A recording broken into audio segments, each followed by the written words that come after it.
This is the Mazz and Bads Show with Brandon Marrazzo and Charlie Baduini. All right, back with episode number 21, Mazz and Bad Show, coming to you live, or maybe pre-recorded, honestly. We're live right now. But, of course, Brandon Mazz Marrazzo, Charlie Baduini. Charlie, breaking news coming out of Jet Life Stadium. Hit me with it. The Jets fired Joe Douglas, general manager for the past 5 seasons, 30-64 record, one good draft class, a whole lot of misses on free agents, and a one really massive whiff on bringing Aaron Rodgers in. Massive whiff. Yeah. I mean, I kind of feel for him. It's the right move. It's the right move. I can't say, like, I feel like a lot of the GMs in his situation in the league would have done the same thing, considering the quarterback woes that they had been facing for, Sam Darnold, Zach Wilson. What do? You go try and trade for a Hall of Famer. Yeah. No, so I think the problem that I have is that I feel like he has done everything you're supposed to, given the direction that the team has went in, which, of course, you have led them there, right? Whether Sam Darnold doesn't work out, let's go get another quarterback. It's Zach Wilson, does not work out. Damn it, it's time to go get us a veteran. You bring in Aaron Rodgers. It just has not worked out. It's been absolutely horrible, right? Oh, as long as we get him an offensive line, which I was a big proponent of. Not only are we going to go and get offensive linemen, we are going to get guys that have reputations for being known to get the job done. 2 linemen off of the Baltimore Ravens, which by pretty much every measure had a top 5 line in the league last year. And then, of course, you go and get a Dallas Cowboy veteran who, although aging, was known to get the job done. And it's not like you needed him to be otherworldly. You just needed to get some time for a quarterback that, quite honestly, had no time at all for the 3 snaps that he was in last season. Zach Wilson hasn't had time his entire stint with the Jets, and it just seems like the offensive line was always in turmoil. But I felt like they did the right things. It just did not work out. Oh, we're going to go and get Davante Adams. It's going to fix all of our wide receiver woes, even though Aaron Rodgers got his boy Allen Lazard. We already have a great young wide receiver in Garrett Wilson, and we're going to bring in Mike Williams. Just never found the page with any of them. But Davante Adams is going to fix everything, and nobody thought it was a bad move. Right? Even me busting your balls last time we were here about Amari Cooper and Davante Adams, who would you rather have, right? I never once said that getting Davante was the bad move. It was just not the move that is going to fix everything, because there is cultural problems going on, and clearly that is still the case. You fired the one coach who actually got players in this organization to perform at a high level in that defense. They are no longer doing that. So it's just at every turn, somebody has either been scapegoated or you've been led astray down a direction which should have worked out. It just seems like it was the wrong direction all along. I can't even blame him for that, because everybody thought, hey, you know what? This what could be worse? You've already tried going young. You're not hitting on the guys like you need to. There's been one draft class, right, where you make out like a bandit, and it was like, okay, they're making good moves. They test the free agency. They not only tested free agency, they made moves in free agency, win now moves, and somehow, some way, Aaron Rodgers has a worse winning percentage than Sam Darnold and Zach Wilson being with the Jets, if I'm not mistaken. I don't even know. You guys are cursed. When I always say that the Jets are gonna jet, this is what we mean. It's just at every point, no matter what you do, going young, going old, it's just not working, and I think they're cursed, to be honest with you. Yeah, Joe Namath's got to die or something for that curse to be lifted. I'm sorry. So sorry if Joe Namath is out there. That's just an old time. You want to sacrifice Broadway Joe to lift the curse? Not actually. I hope Joe's doing great right now. Sell the team. Why not that? Because it's not going to happen. You can't fire an owner. You can't vote to make an owner sell the team unless they do something like Dan Snyder did. There you go. But regardless of that, I mean, Joe Douglas had been asleep at the wheel since August. Woody Johnson made the Davante Adams trade. He brought Hassan Reddick back into the fold. Douglas, he assembled this roster last year going into this season knowing his contract was up at the end of the season no matter what. So he was either going to leave or this was going to happen. He built this team one last time. Woody Johnson called it the most talented team he's ever had in his tenure as Jets owner, and it still didn't matter. Like you said, Mazz, the moves were well intentioned. It all looked great on paper. Tyron Smith was a second team All Pro last year, completely falls off a cliff. John Simpson and Morgan Moses, great acquisitions. The defensive side of the ball, he butchered the defensive line, absolutely butchered it. John Franklin Myers was a stalwart of this Jets defensive line ever since Joe Douglas's first 2 seasons as GM. I think they found JFM as a waiver wire pickup in Zach Wilson's rookie year, 2021. Yeah, 2021. He traded John Franklin Myers in a cap dump. He let Bryce Huff walk and tried to replace both of those guys with Hassan Reddick.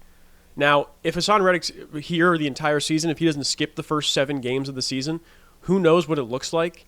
But that's where it all went wrong going into this season, because when the defense collapsed, that's what the Jets had been hanging their hat on these last 2 seasons, where it was it was a joke the last 2 seasons, but Robert Saleh used to say it's the first team to get to 20 points wins when you're playing whenever it was a Jets game, and that's just dismantling the strongest part of your team, and to try and shore up some other spots. I get it.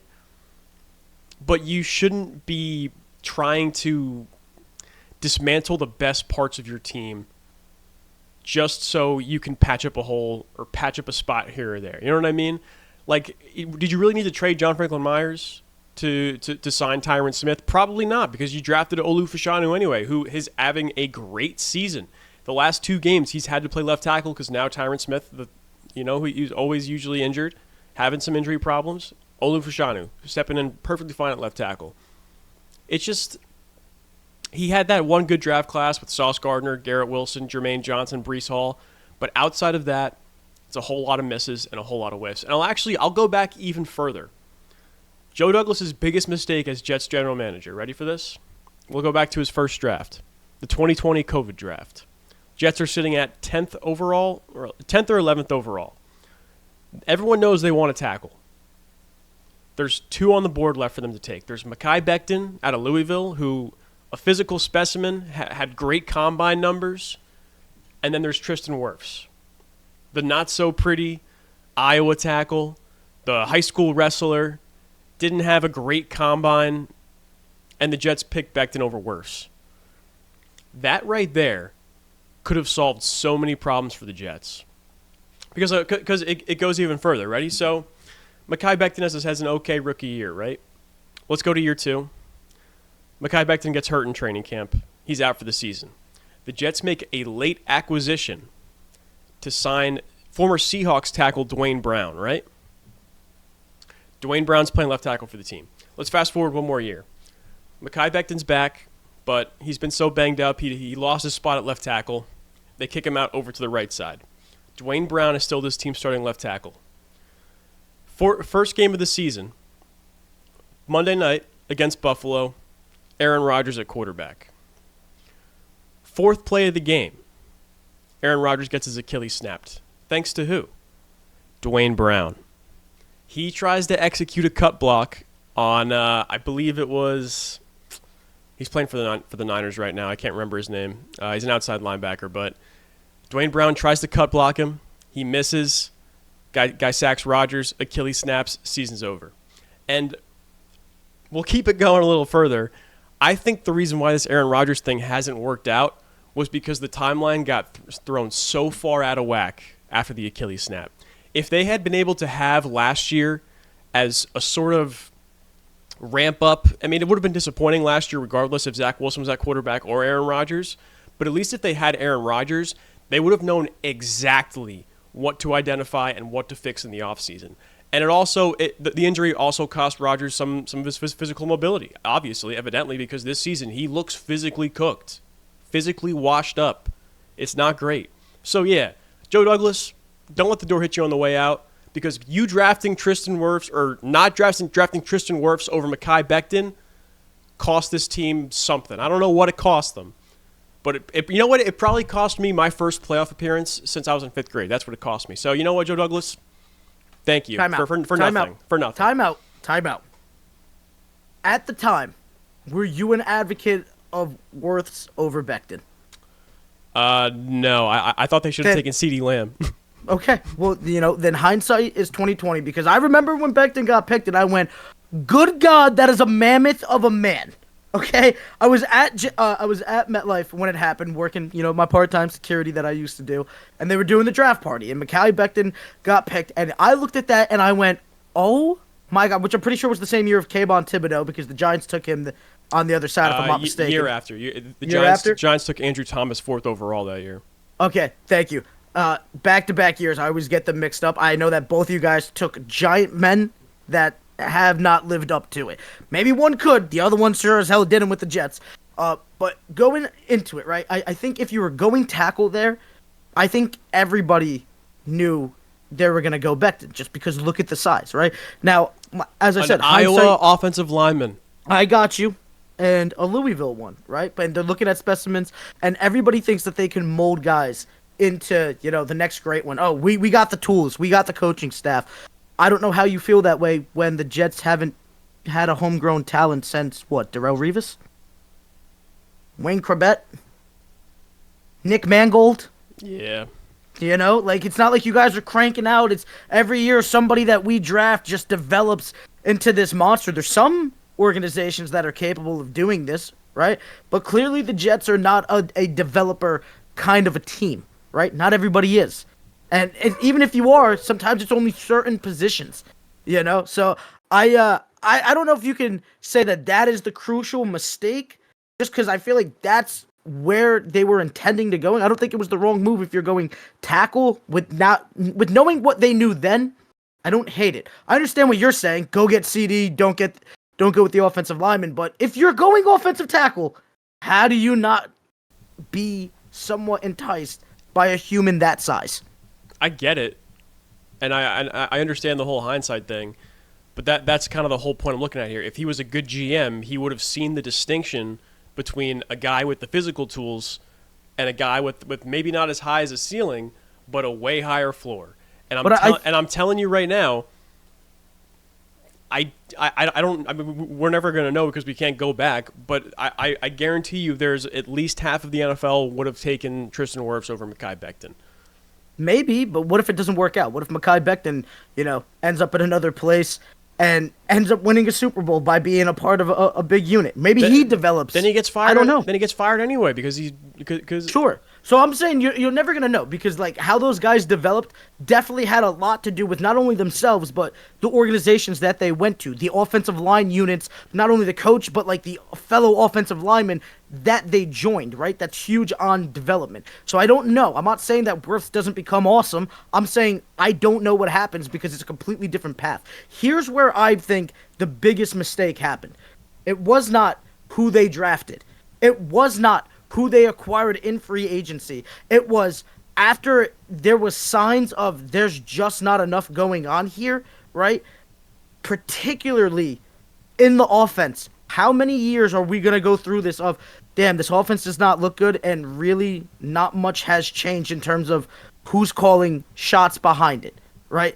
You gave Nathaniel Hackett far too long. I think Aaron Rodgers, if you were going to give him the keys, he needed to get the full keys or not get the damn keys at all. There was never a clear decision process when it came to who's going to be in charge. It's like, damn, that didn't work out. Let's see what sticks at the wall now. There needed to be a clear chain of command, and there has never been that for the Jets in the Aaron Rodgers. Not only the Aaron Rodgers era, years before that. I cannot tell you who's been the quote-unquote leader of the Jets. If it was Saleh, half the time everybody's talking crap about him of this team is just not good on the offensive side of the ball. And the guy, dude, does he even have the locker room? Clearly he did on the defensive side. But nobody had the foresight in this organization to see a very easy problem of nobody knows who the hell they're following right now. They're kind of just they're like cows in a pasture, just wandering, frolicking, doing their own thing. And hopefully we have enough talent that we can BS our way to a win. You got great talent. This team is absolutely underperforming. And you need to save certain careers for your roster. I'm talking about the Breece Halls. I'm talking about the Garrett Wilsons. I'm talking about the Sauce Gardners before it ends up in a time where you can't pay everybody one or two. They're fed up and they're leaving. Or 3, they've stayed along for the ride for no reason because nothing has changed organically. So the next GM, I don't even know who's your top candidate, but it's got to be somebody that is given full reign to reconstruct everything. None of this, we kind of like where it's at. No, you need to make a decision right now. Are you going to further go all in with a group that does not look like it's capable of getting to the highs that they're supposed to reach? Or do you go full reset? I think you keep your core and you go full reset. Thanks, Aaron. It's just not working out. Devontae, thank you for coming over for the half a season. We sure as hell can't pay you, though. We're going to have to let you out, and we are going to start this entire process again. Yeah, I agree with like half of what you just said there. Definitely time for a full reset. I mean that's obviously clear because the Jets don't even have a current GM or head coach. I mean, they have interim guys, but no one here right now that's going to be here long term. Because rest assured, as soon as the bell sounds on that Week 18 game, the Jets organization is getting flushed out down the toilet. A whole clean out, whole way. And Mazz, I'm going to tell you right now who is going to run the Jets next year. Also, real quick, I think this is besides the point. I think Rodgers will be back next year, only because what team is going to trade for him after this season? Let him walk just to get him off the books. It's a $50 million dead cap hit if they just cut him. All right, yeah, I get it. That's a quarter of your cap just completely nuked right there. You know what I mean? Like, I think he'll be back next year, but it won't be under his like he handpicked Nathaniel Hackett. He last year said, I want to have Robert Saleh and Joe Douglas back. He's not going to have his guys. He's going to have to either get comfortable with the new coaching staff or just lay down and take the coaching as it comes, because we all know he doesn't like to be coached. He likes to do his own thing. I think the Jets should hire Curtis Martin to be their president of football operations. Now, Curtis Martin, former player, former Jet, Patriot, Hall of Famer. Ever since he retired, he's been trying to crack into NFL ownership circles. He spends a lot of time around the league offices because he is I believe he's a sort of liaison between the Players Association and the league offices. He spends a lot of time in the offseason around team buildings and around other presidents and managers. I think they need to hire him, and the Johnsons need to go, okay, all right, Curtis, run the show. Let him hire a GM. Let him hire a head coach. And just like you said, Mazz, put somebody in charge. Put a leadership figure in charge that is a football person that knows what they're doing. Because the Johnsons are not football people. They're business people, but they're not football people. They need to hand the keys to someone who knows what they're doing, a guy who's been around the league, who gets it, knows people, has connections, and let him run the show. And I think Curtis Martin's the perfect fit for that. Because what do you see around the league right now? You see Dan Campbell, a former player. You see D'Amico Ryans, a former player, and their teams are having success right now. Their teams give a crap. They care. They buy into what their coach is saying. Curtis Martin is a former player. He'll have clout. He can connect with players, and I think it would be a perfect fit because he knows what it is to want to be a Jet, want to play for New York, want to play for this franchise. And I think an injection of that sort of confidence and, I don't know, gravitas would just be a fantastic facelift for this organization. I think that goes back to everything that I said then. And if you're going to try to win games for this season, why go to the interim head coach who's been a part of the problem, quite honestly, right? Anybody in this organization has been a part of the problem. There hasn't been much solutions. Yes, he was the coach of a side that was looking really good, but even since the head coach, who was really in charge of the defense, left, that side of the ball has just tanked as well. So as you just said, you need people that want to be there. Not just, I'm just here, it's just, this is kind of like the only place that's like, no. You need people that are proud to be a part of the Jets. I think everything that you laid out there, it's great. I also think it goes to my point of you absolutely should have tried a shot at Rex Ryan just for the season, just to see what was up for the rest of the year. But I think it's very important of getting people who want to be in green and white, not just, I'm just looking for a job and looking for a paycheck. And hey, here's my theories of it. You need somebody that actually gives a damn whether or not the Jets succeed or not.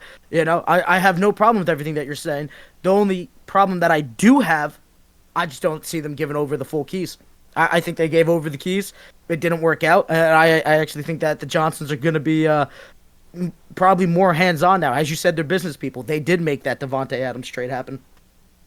I'm afraid it's going to be another yes man.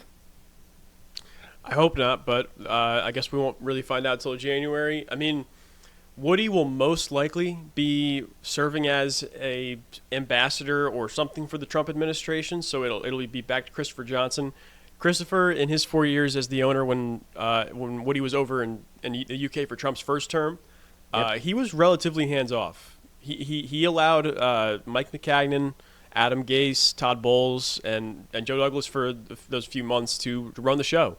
And, I mean, those weren't the right guys to let run the show. But I have some optimism coming up with Woody stepping out of the building for a little bit, because obviously that's where things went wrong this year, was when Woody started to get more involved in. I feel like we've been saying this for the last few weeks. Hindsight's 2020. Yeah, they shouldn't have fired Robert Saleh. If you were going to fire him, you should have fired him last year at the end of last season. Hanging on to him the entire spring, summer was How doesn't make any sense to me. Do you fire a guy? Right? I've never been a proponent of this. If things aren't working out, I don't understand how you look at the other guys underneath him and went, they weren't a part of the problem, right? I understand firing a guy if there's somebody else there that's like, hey, we actually think that he's holding him back. I don't understand how you got that from Ulbrich, right? I don't understand. You made your offensive coordinator step down instead of firing him. I don't understand of keeping these guys around if you're literally going to be changing guards anyway, you know? So I'm not saying Saleh should have never been fired. Like you just said, you did it at the wrong time.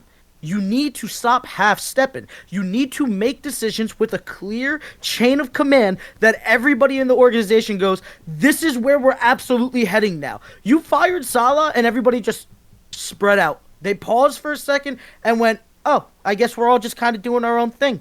Oh, I guess we think that we have enough talent that we're just going to win games. When I hate when people downplay coaching. All right, let's not act like Andy Reid is not the sole reason why the Kansas City Chiefs look amazing. Yes, Patrick Mahomes has played out of his mind in previous years, not this year, but previous years, right? Who built that? It wasn't the Chiefs. It was Andy Reid. Look at the Patriots. Who built that? It was Bill Belichick. Coaching matters. Look at Tom Brady going down to Tampa. Who built that? It was Bruce Arians. Because coaching matters. Now, yes, GMs also play a big part in it of giving the right guys the keys, right? But we always act like it's just personnel. It's just personnel.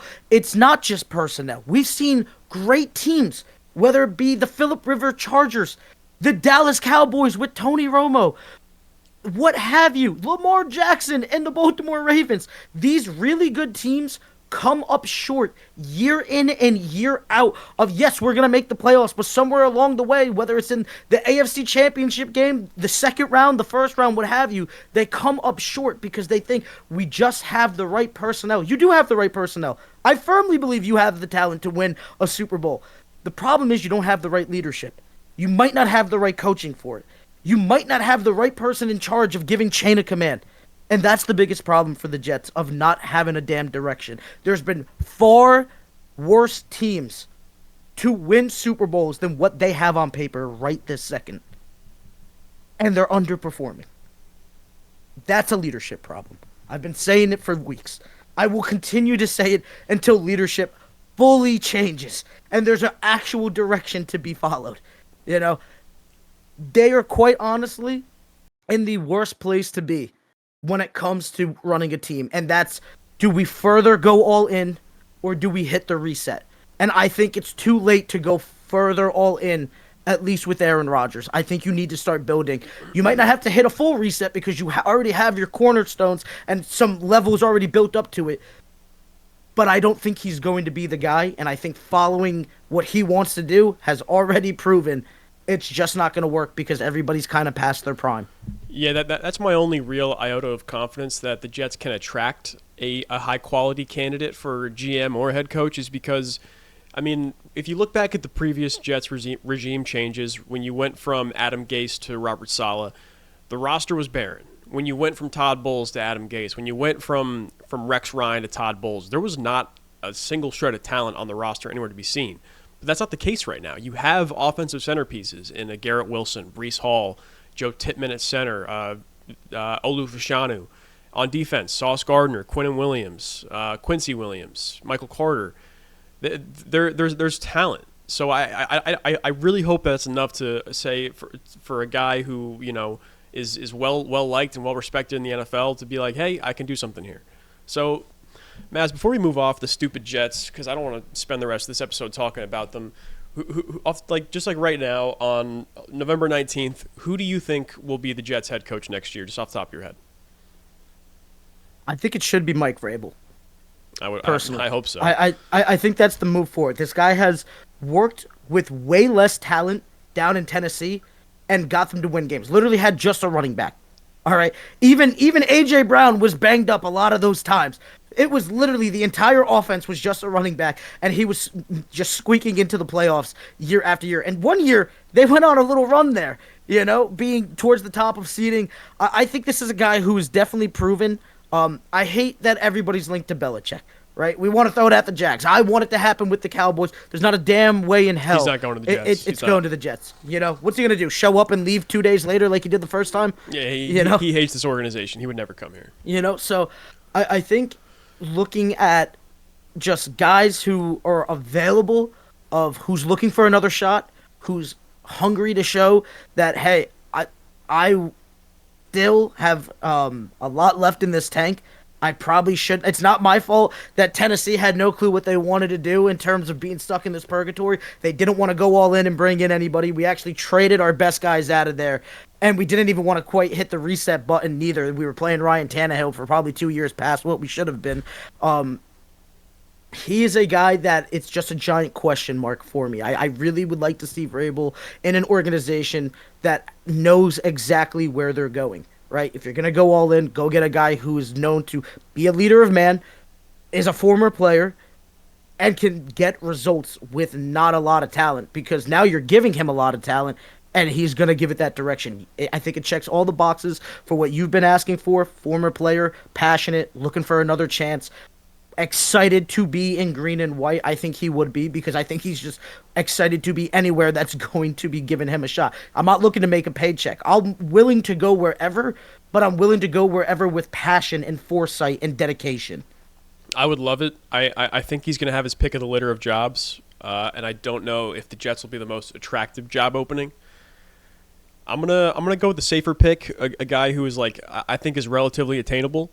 Because I've said Vrabel, I've said Todd Monken, I've Ben Johnson, of course, but I just feel like those guys are going to have like some really heavy suitors. A guy who I think the Jets could get and wouldn't be sexy, but would be, I think, a great hiring is Aaron Glenn, defensive coordinator for the Detroit Lions. He's a former player. I'd love to know who his offensive coordinator would be, who he's bringing over with him from Detroit. But I think plucking from that Lions tree right now, where they have shown that they have some sustained success coming up from the bottom, I think that's the franchise right now that if you're a team like the Jets, like the Jaguars, the Raiders maybe, who knows if they'll have an opening, the Saints, you're looking to pluck from that tree. I don't love it. I don't love it. And let me tell you what, because Dan Campbell is so polarizing. I worry how those guys are going to be able to attain attention without that charisma being in front of them. You know, I'm not saying he's bad at the job. I'm not saying he doesn't deserve a shot. I'm saying to say that is the tree that you want to be picking, I'm not so sure of that. Everybody thought Belichick's tree was the tree to be picking. Apparently not everybody's getting the keys to success. I worry that those guys in Detroit, even though that organization's playing great football right now, even the defensive side, which is where people kind of worry about it, they've been more than getting the job done, right? Particularly that secondary people were worried about. But when it comes to Detroit, I fully believe Dan Campbell is the magic man. It's like playing for your dad. Whatever you need, Pop, I got you. You want me to tear down the wall? I'll run through it head first, right? We got to go out there and claw for every inch. We got it. Oh, we're going to run up the score just to make a statement because we felt like we got embarrassed last time we were here with bullshit calls against us. Yeah, let's do it. Everybody wants to follow the Magic Man, and I just don't know how how do you replicate that as fast? Maybe it What? could work, but don't think you're getting a Dan Campbell. No, And I feel I like don't. that's what people are thinking when they're gonna get that piece from it. Of No, guys are that's not what I'm. instantly gonna want to play for you. That's not what I'm thinking at all. I mean, sorry. I mean, you can't say that Aaron Glenn's been there since the Dan Campbell era started. You can't say that Glenn hasn't picked up a thing or two from them. And also I'll point to Ben Johnson, who's going to be the highest paid head coach in football come next season, because he's going to have Ben Johnson already knows what job he's taking next year. Like that's how highly thought of he is in league circles in terms of this Do you next. think he even leaves? Yeah, I think he has a job circled already that he already wants. I don't know which one it is, but it's going to be If the they mess perfect around and win the situation Super for Bowl, him. If they mess around and win the Super Bowl, he might not leave. I doubt it. I don't know, dude. It's hard to give up on like a run like this. You know, they're looking like they're gonna take the whole thing right this second. Yeah, but I feel like no. I mean, like, yeah, he's passed on head coaching opportunities the last 2 seasons. He could have had a job. He could have. The Panthers wanted him so bad last year, and he quickly denied that because that's a whole different shithole compared to the Jets. But I just think at a certain point you have to recognize that in the NFL anything can change year to year. So if he stays one more, like sure, last year he was like, oh, we'll be good next year. I'll be fine.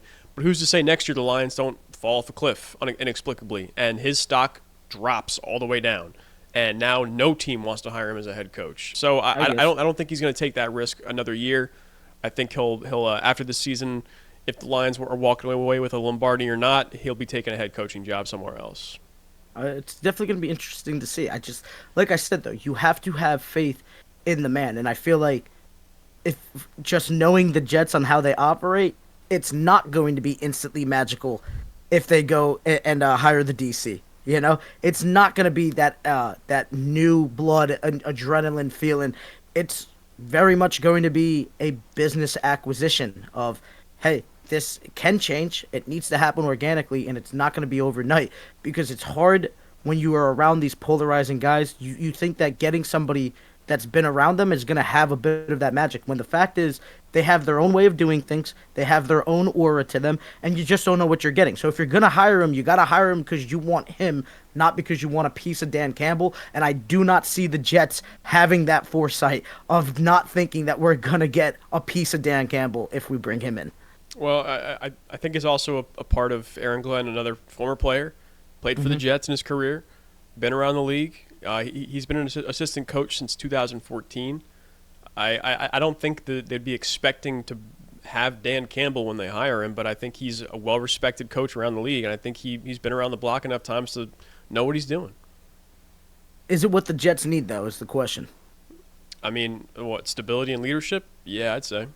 I feel like going with an offensive-minded guy might be the move.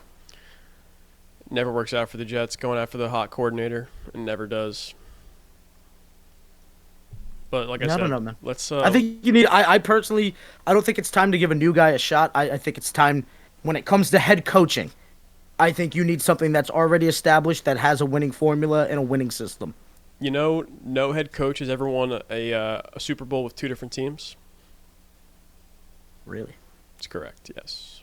Well, Vrabel hasn't won the Super Bowl, so I still works. Like I said, Still works. I would love Vrabel. It's too good to be true. I feel bad. You know what? If Donovan McNabb and Terrell Owens could have just, not hated each other for a postseason, and Andy Reid probably would have got it done.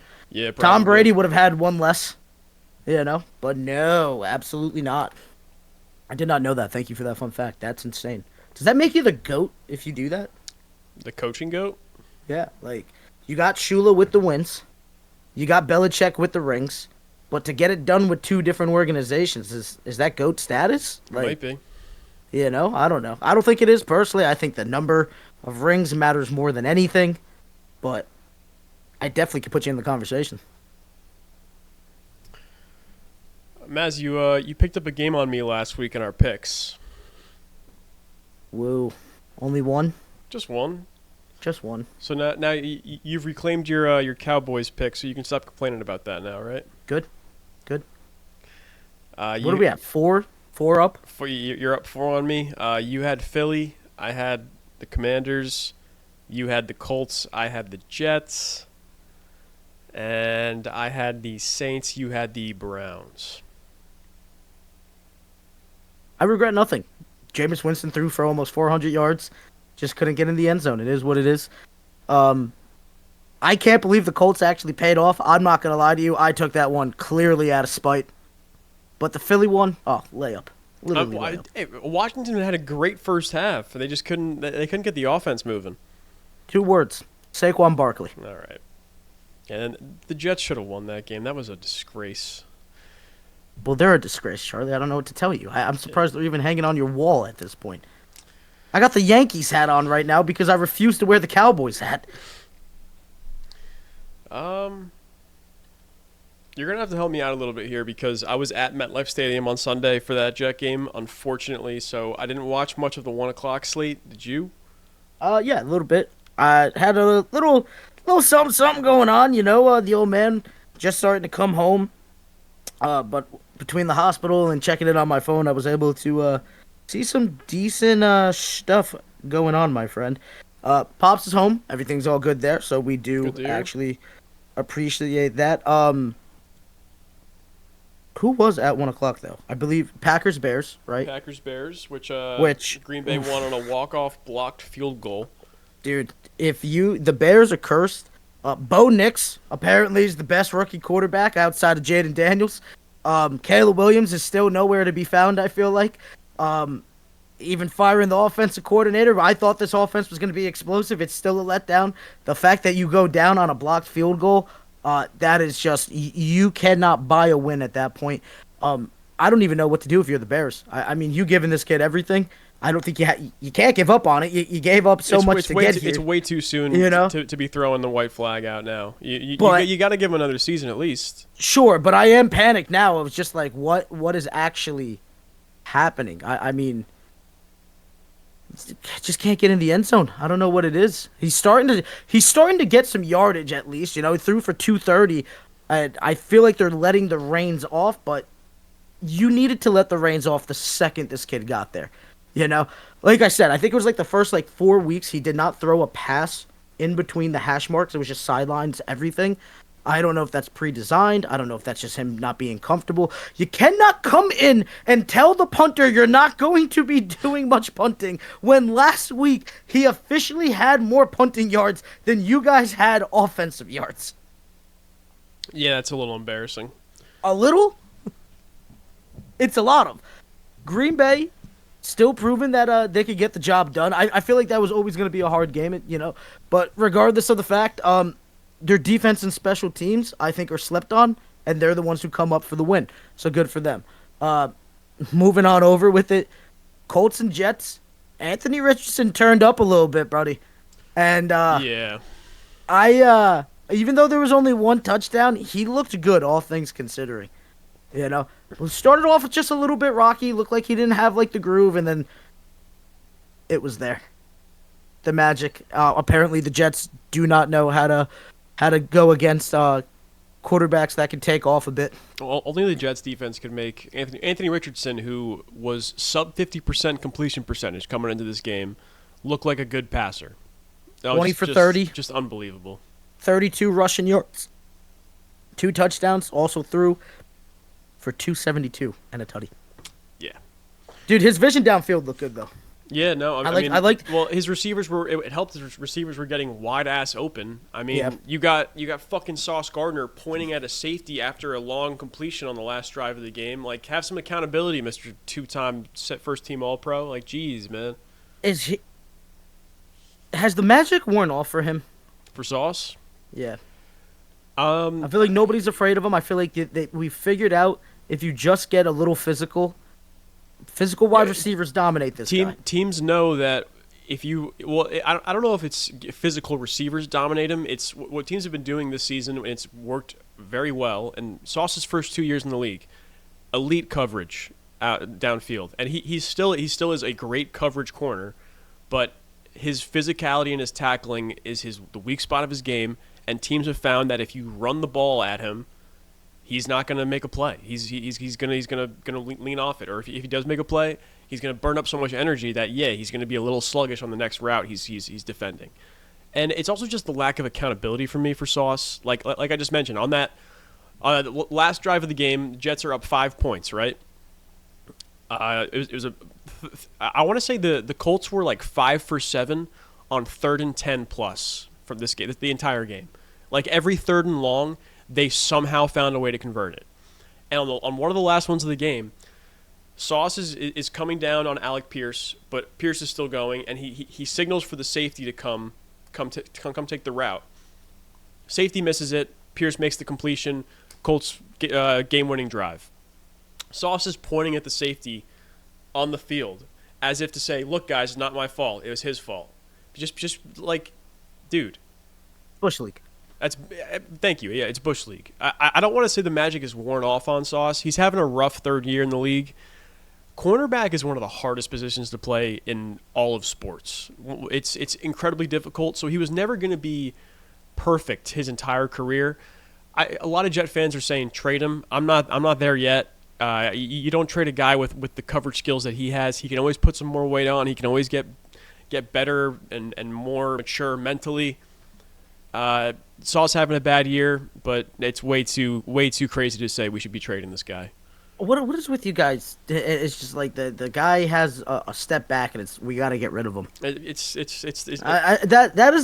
is a cancerous kind of mindset. That's how the Jets stay the Jets. You can't be just trade your good players the second they hit a snag. It's just you got to roll with the punches here. It's unbelievable, man. No, I understand like dying with a guy, and it's some organizations have that problem, but I don't know, man. I do feel like every time that a Jets player is like, hasn't looked good for this season, let's just get rid of him. I don't know. Moving on. New Orleans dominating Cleveland, and it was apparently the Taysom Hill game. Yeah. What the hell? 7 rushing attempts for 138 yards and 3 touchdowns. Would you believe me What the hell happened? Would you believe me if I told you I started him in one of my fantasy leagues? No, you did not. And still lost by 1 point. Are you kidding me? Did you break the phone? No. Oh man, I hate fantasy. This is has probably been my doing that last shit to me year all doing year, it. Honestly, I'm over fantasy at this point. 2 leagues. Nobody wants to make trades. You stingy ass people. Just stop. What is the point? I do not understand. You'll be in a league with guys, right? I myself sitting right in the middle of the pack. But you'll be with guys that are bottom of the barrel, and they still believe that they have the roster that's gonna get them into the playoffs.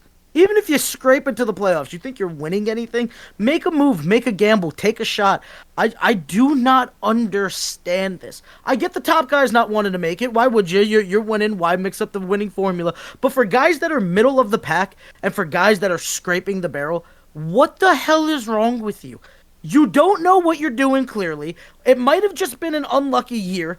The guys that you have are not performing. If you think that they're trending up, have fun rolling the dice on it. I don't understand what's the problem with rolling a dice the other way. It's just like everybody, how can we sit there year in and year out and criticize GMs the way that we do for being stubborn, for not making the right moves, and then you stingy bastards year in and year out refuse to make a move because you think that you've drafted the greatest team. They're the second coming of the great drafter. They're Mel Kiper Jr. in his prime evaluating talent. You have no clue what the hell you're doing. You're in last place or you're middle of the pack, like myself. Make a damn move and just try to figure it out, because clearly what you've been doing hasn't been working out, and the definition of insanity is doing the same thing over and thinking that a different outcome is going to magically appear.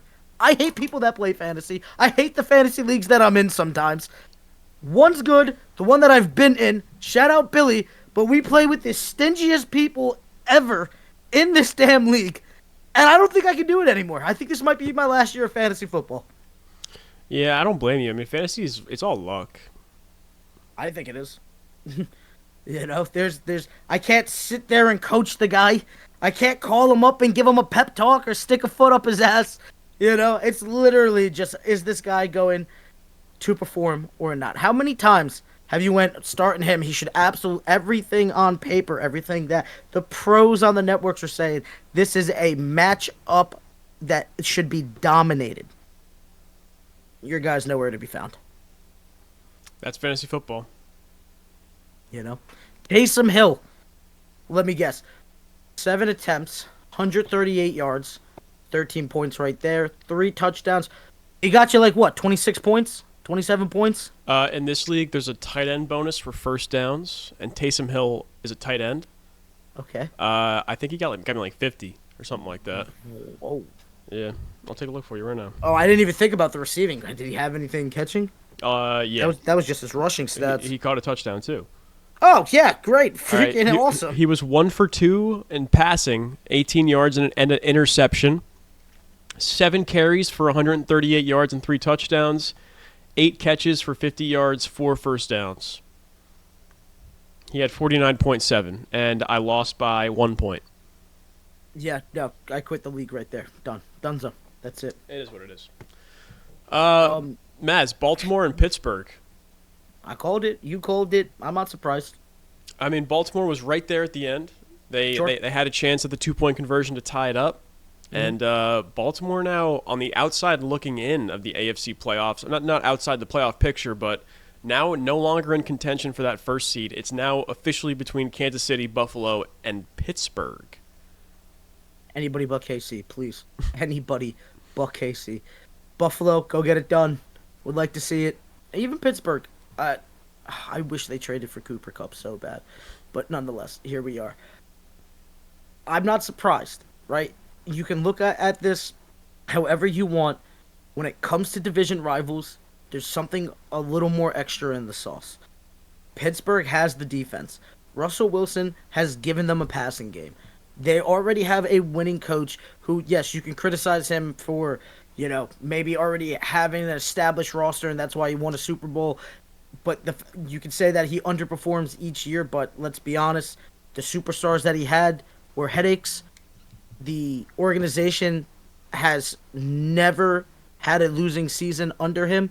I think there's something to say about that. I think that they just made the wrong personnel moves up until this point. It looks like they're finally on the right direction. The defense is looking great. Russ has given them a passing game.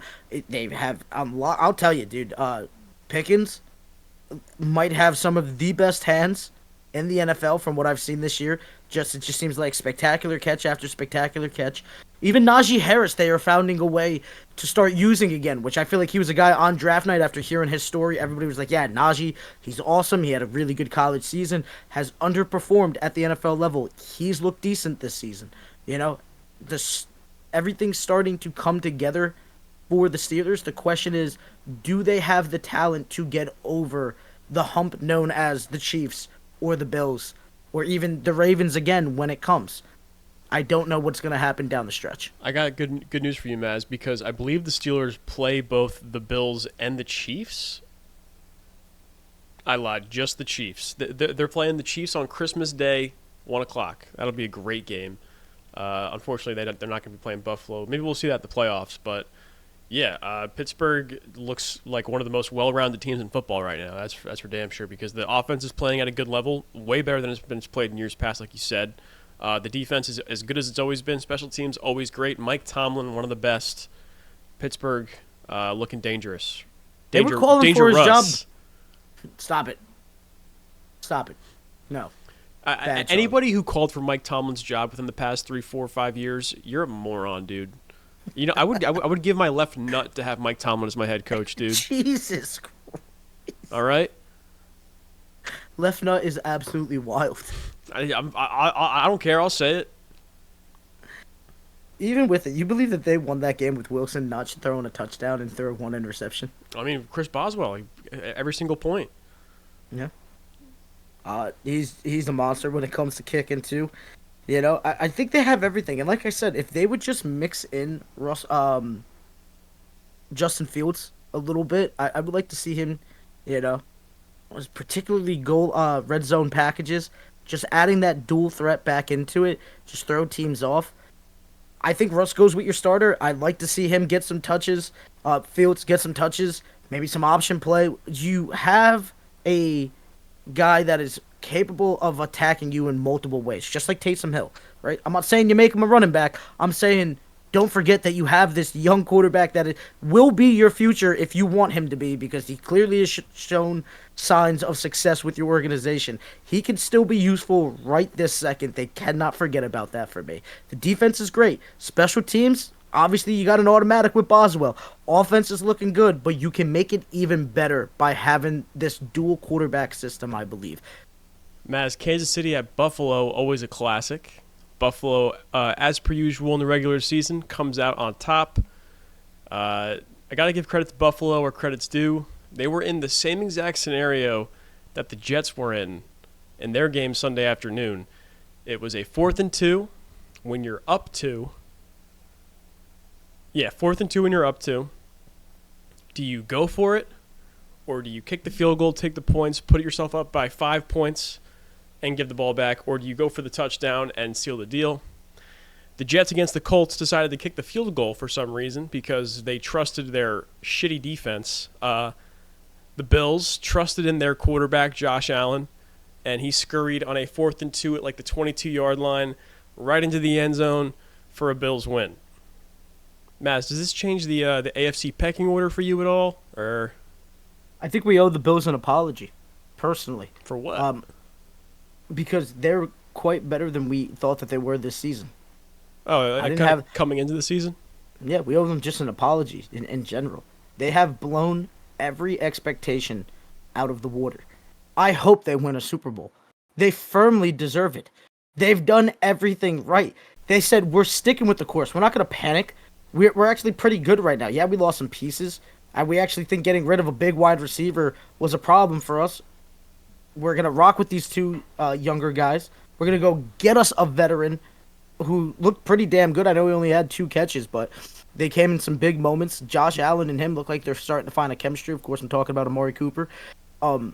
They took it to the Chiefs and won. Granted, it was at home, but it's not like the Chiefs didn't have moments. I'll tell you, I was actually pleasantly surprised more than anything by their defense.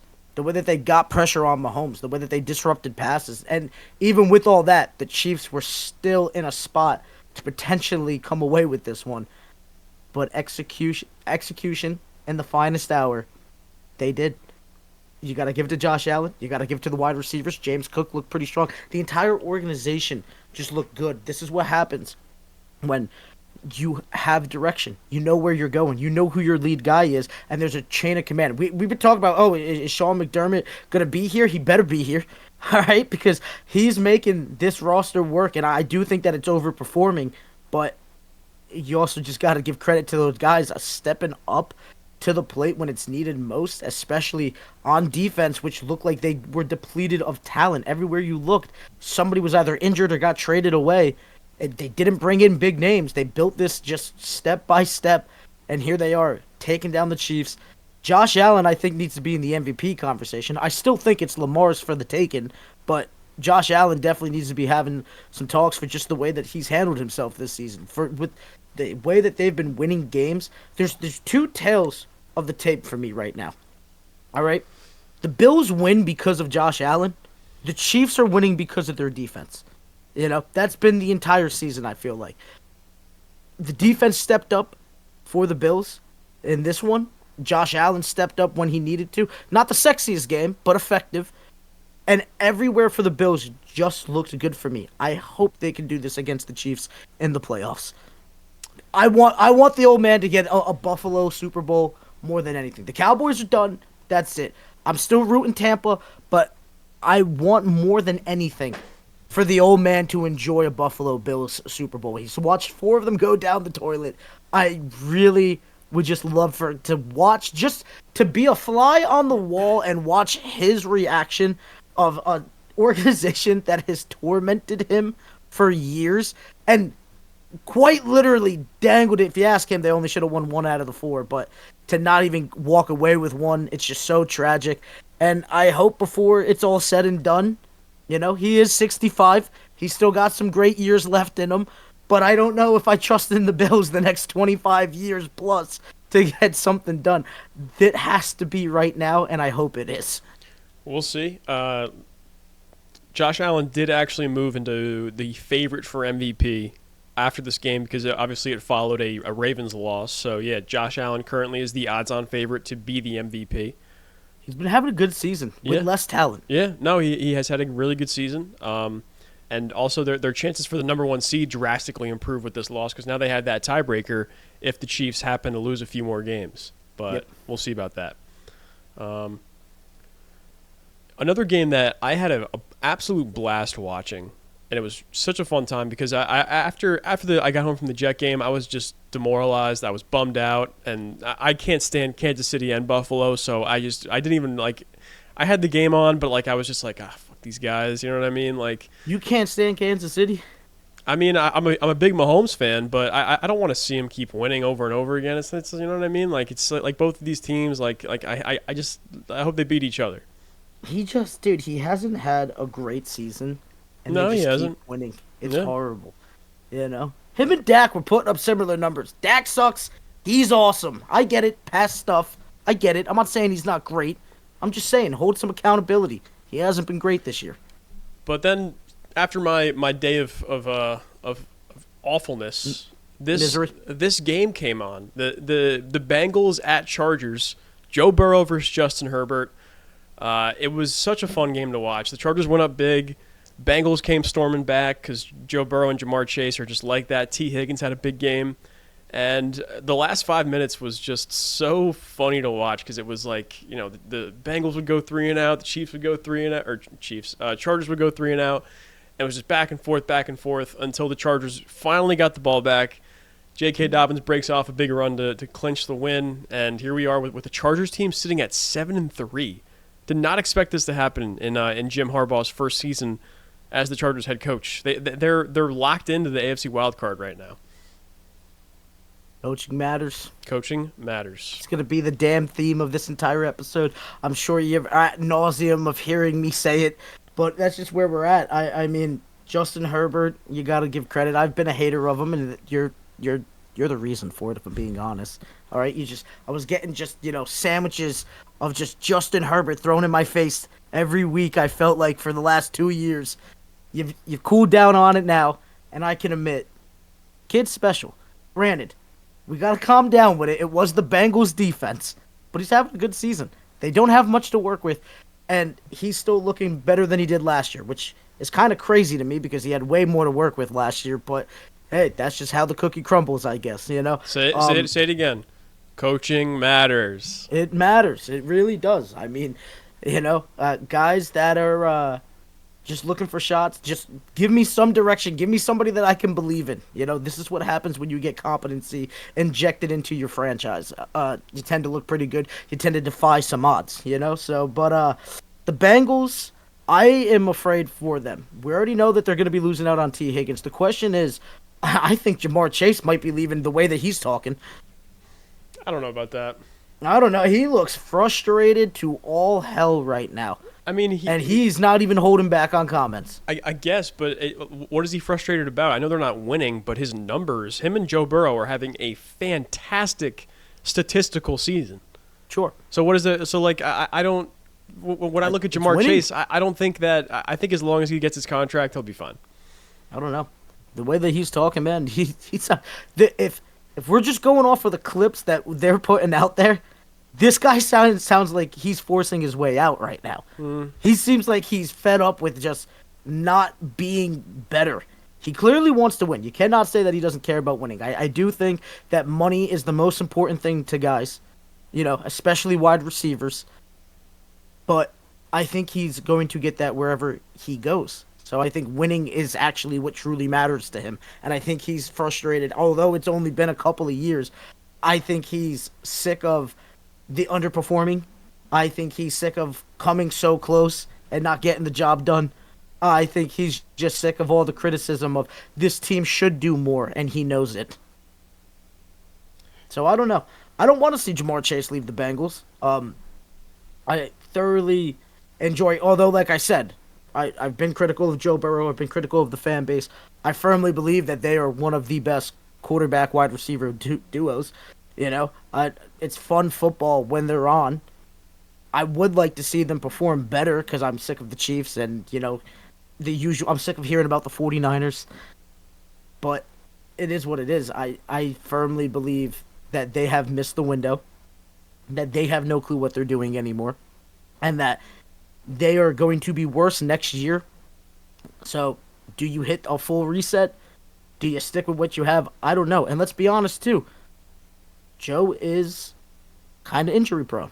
You got to factor that in. You have to factor in that the defense is nowhere near what you need it to be to compete. You're losing your second best wide receiver, which isn't the end of the world, because some guys have shown. I can't pronounce his name. I truly apologize. The I'm a Leva kid. Andre Yasovich? No. Hold on. I got it right here. Yep, maybe that is. Is that how you say it? Yasovich? I think so. I have no clue, and I apologize to him. Iosivas? Yeah. Yosavas? Yosavas. Yes, that kid looks pretty good. So I'm not even concerned about T. Higgins. I'm concerned about how do you make everybody happy? Where are you going to put this money next? Because the offensive line still isn't great, and the defense isn't great. They'll probably go defense. You got it, right? Just because of how bad it's been, they'll probably go defense. Hopefully. So let me put you on the spot right here. Where's T. Higgins ending up? Next season? Mm-hmm. The New England Patriots. They need a number one receiver for Drake May. They're starting to be a bit more competitive coming on later in the season, so they're probably going to win enough games to keep them out of the top 5 for a bona fide number one receiver prospect. They're going to have a lot of cap space next year. It's probably going to be the Patriots, I'd say. I don't hate the take. What about you? I'm kind of leaning that way, to be honest. I would like to see him with a bigger team, but I don't think anybody's going to be springing that kind of money. Maybe the Panthers? No, I don't see that happening. Raiders?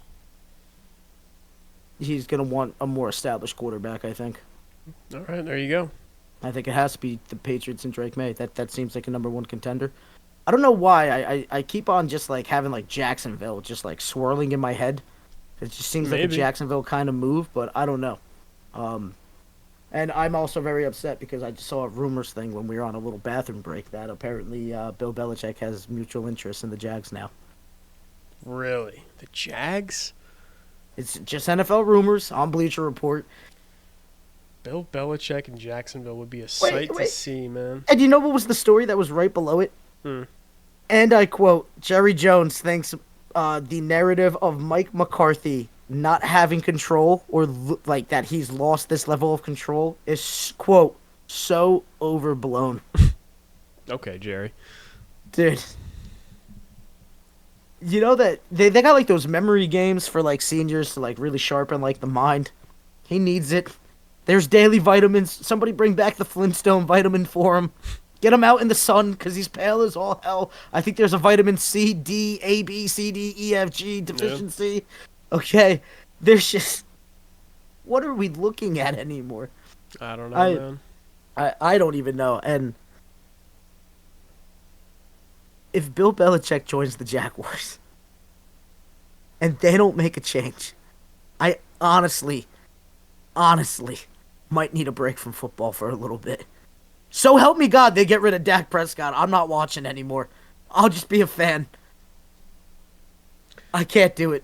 I don't even want to take us down that. All I'll say to you, Mazz, is at least you saw a playoff appearance last year. So count your blessings. Charlie, I'm a fan. I'm the douchebag fan. Lakers, Yankees, Cowboys. It is not just enough to compete. You need to compete at the highest level. Winning is the standard. There is no standard in Dallas. Evidently not. So 12-5, and no playoff success. Green Bay and a rookie quarterback took us down. Granted, he wasn't a legit rookie, but his first season starting took us down. There is no competency. Did you watch that game last night? I had to shut it off. I couldn't take it. I just could not bear to watch. You know what did it for me? What? CeeDee Lamb. Nice little curl route real quick. Cooper Rush fires it in. He fires it 3 yards to the right. Interception, baby. We couldn't make an 8-yard throw without fucking it up. And then Mike, who apparently has the reins, has the fucking balls to come on those stupid interviews that they do every damn day with him. Now, granted, this was the one after the game, the post-game press conference, but they also, I feel like Mike McCarthy just has more interviews than any other coach. I feel like every week there's just, a legit, address of just, answering. Everybody's asking the hardest questions. Nobody's getting the answers that they're looking for at all. He comes out and says, "My only regret is that Trey Lance didn't play." You had 4 quarters! 4 quarters! To get this kid a look. My regret is that Trey didn't play. You literally make the call. It's what head coaches do. Why are we leaving it up to the offensive coordinator? Oh, wait. You call the motherfucking plays. At any point in time, you could have brought this kid in here. Him not playing is not doing a goddamn thing for us. $5 million goes to this kid that is not going to be the next starting quarterback of the Dallas Cowboys. You need to get him looks. You need to build up his fucking stock so that you can ship his ass out and save that $5 million to put towards defense, maybe offense, maybe to just keeping somebody that's already there. I don't know. That is a waste of money. Cooper Rush is a waste of money. Get it off the books. Both of them. Thank you. I never needed you. I don't get it. My only regret is from a decision that I had all the power to make. You're an idiot. Yeah. You've lost control. There's no direction. I like you as an OC. We do not have the right personnel for it. You have one wide receiver, no running game, and a good quarterback. And yes, he's a good quarterback. I don't care what the down numbers say this year. There's nothing to work with. There's no offensive line. The defense is in shambles. Yes, a big part of their failure has been to injuries.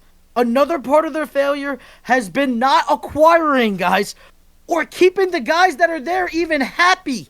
At every turn, we look like the circus, and we're all wearing clown makeup, and we're just keep on driving in the clown car, going round and round, like why hasn't anything changed? I don't know, because it is incompetency at its finest. The only organization worse than us is the green and white behind you, my friend. And I'm not even trying to take a shot. At least I can just claim injuries to some extent. But I know, and anybody that's a legitimate fan knows, we have bigger problems than just injury. We have a Jerry problem. We have a leadership problem. This has been a ship sailing in waters nobody knows where the hell it is my entire life. Oh, gee, it looks like it's going to go make a push for it. It's finally got a nice little brisk of wind, and it's going to do some happy sailing, and then boom, the playoffs come around, and it gets sunk. Or boom, an injury happens, and we're just completely off balance. It just is so sad that you make more money than any franchise, and you still can't get it right. If I don't understand how we have... I'm sorry, I like Mike. I really like Mike as an offensive coordinator. I've said this week in and week out. It's time to fire Mike. It's time to get a head start. Go get Bill. And if it doesn't work out, nobody's going to blame you. But they're going to blame you if you didn't have a shot at even attempting it. Because what's the biggest problem with Bill? He's too old to develop talent.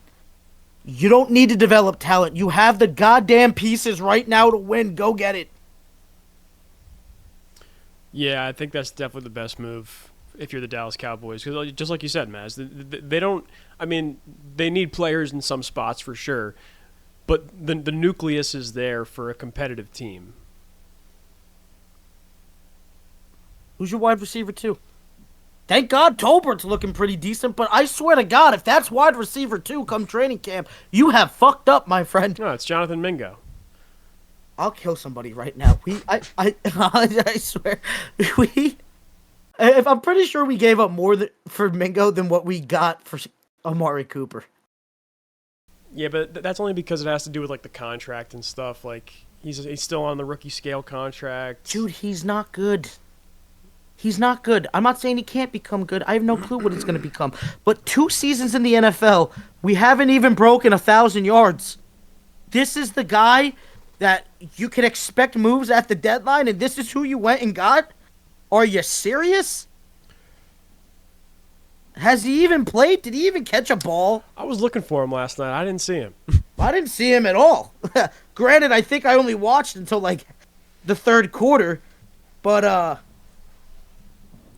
no, I got nothing. He's not there. Yes. Oh, I'm sorry. 4 targets. Guess how many catches? Not a goddamn one.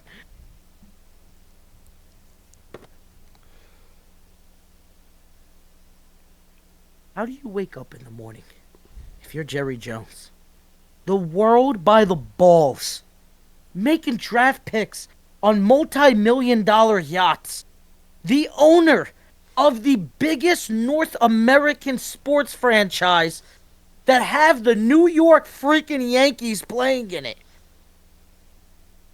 How do you wake up every morning and you do not look in the mirror and go, shit, it has not worked since Jimmy Johnson. I've had full control since Jimmy Johnson left. How do you not wake up in the morning and go, it's time to get somebody that is actually younger, hungrier, has fresh eyes on it? Imagine looking at the same math problem that they've been trying to prove, right? All these Harvard execs, right? You got here's the math equation, right? And the same Momo has been looking at this thing for 25 years and never once makes a phone call to go get some new eyes to look at the problem. And is wondering, I just don't understand why I can't figure out this problem. You're the problem, my friend. You're the problem. Yeah, the Cowboys are having a down year. But you guys were in the playoffs last year. You're in the playoffs the year before that. We've wasted generational talent. Maybe. We have. CD's never getting one. Micah might not even be on the team next year, dude. All right, and I love him. He's my favorite player on the Cowboys. Him and Dak Prescott, those are my guys. And Micah might have to be sacrificed just so that they can actually do something next year. Because we have blown everything to hell. Whether it's paying, whether it's keeping the guys happy. We are prioritizing giving fan tours in the middle of the season. To which the players have already said, we hate it. Now, being part of a player, you do have to do some fan interaction. But do you think prioritizing fan tours for season ticket holders was the move right then and there? Never. Never. Thank you for coming back to another one of my TED Talks on the Dallas Cowboys. It's amazing I'm even a fan of this franchise anymore. Where do you want to go next, my friend? Let's go to picks for next week. Okay. Where are we currently at? You're up 4 on me. You have 114 correct picks. I have 110. Yeah. How do you feel? I don't know. Ask me after we pick these. Okay. 'Cause I don't know where you'll be leaning on some of these. Some of them seem pretty easy, but we'll see. Thursday Night Football this week, another divisional matchup. Pittsburgh heading to Cleveland to take on the Browns. I think this is a fairly simple Pittsburgh pick, Mazz. I actually think this is going to be a tough game. Really? I actually think Cleveland's going to come out, throw the kitchen sink at them. Again, put me down, AFC Jameis North. Winston. Big yardage. Not enough for a win, though. Steelers are winning. Yeah, I mean, AFC North games are always going to be slugfest battles. Yep. I like Pittsburgh winning a close one, but yeah, that's what it is, a close one. Put me down for Jameis Winston over 300 yards. The touchdowns aren't going to happen. This is going to be a low-scoring game. This game is literally going to end like, I don't know, 21-20, 16-7, 18, something just ugly. You know? But yeah, I'm hitting Jameis over. Honestly, I got to stop sports betting, dude. I had a bad week. We'll get to that after this pick'ems. But I'm telling you, Jameis Winston overs on yards. Slamming it. All right. Okay. Shout out around the felt, dude. I don't know if you've been seeing any of their content with it. We're just like slamming it. No, I've not. We got to link up with those. We got to link up with those guys. Yeah. Little cross promotion. I think so. Sounds good to me. Anyway, going back to our pick'ems. Minnesota at Chicago. Another NFC North division matchup. Mazz, I'll let you go first.